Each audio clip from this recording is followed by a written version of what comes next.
Tu n'es pas allé travailler aujourd'hui? Oh, je suis fatiguée. Je crois d'ailleurs que je veux prendre congé d'une journée. Et ton boss, tu sais bien qu'il ne rigole pas avec ses employés, et moi avec des absences. De toute façon, j'ai demandé à Dala de me couvrir. On a l'habitude de se couvrir et en cas d'absence. Ok, je vois, tu connais bien ton boss.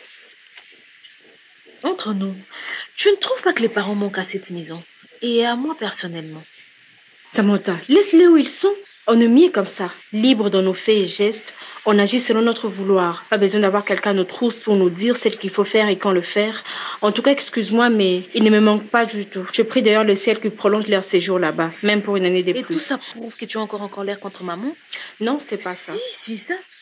Je sais qu'entre maman et toi, le courant ne passait plus bien. Et lorsque elle préparait ses derniers bagages pour leur dernier voyage, je vous ai entendu vous disputer. Foura, est-ce que je peux te poser une question? Vas-y. Qu'est-ce qui se passe réellement entre maman et toi? C'est personnel, Sam.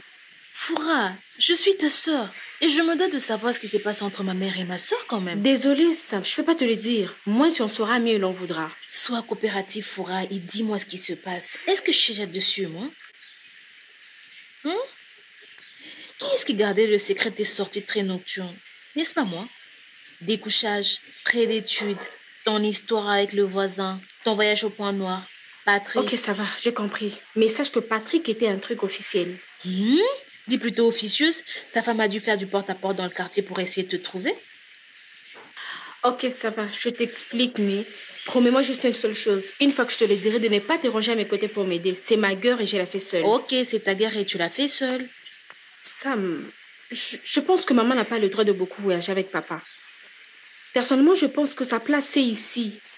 Elle vaut mieux en mère de foyer qu'en mère voyageuse. Elle ne peut pas se promener en dehors des frontières du pays pendant que ses enfants ont besoin d'elle ici. Des besoins moraux, intellectuels qu'a ses enfants chez elle. Surtout nous autres filles qui avons besoin souvent d'une voix maternelle. Tu sais, cette confidentialité entre mère et fille. Quant à papa, lui, il a le droit de beaucoup voyager parce que les garçons, ils savent se débrouiller sur l'œil de leur père. Mais moi et toi, Sam, elle dit, sommes des filles. Y a-t-on que ça, on se doit s'attacher à l'expertise de notre mère. Au lieu de ça, elle se cavale partout dans le monde avec papa. Elle ne pense qu'envoyer de l'argent. Comme si l'argent répondait à tout. L'argent ne suffit pas à la bonne éducation d'une famille, tu sais. L'assistance, oui. Je crois que je vais m'arrêter là. Je ne vais plus continuer à parler. Je risque de ne pas m'arrêter. Tel est mon combat. Je suis dedans depuis plus d'une année maintenant.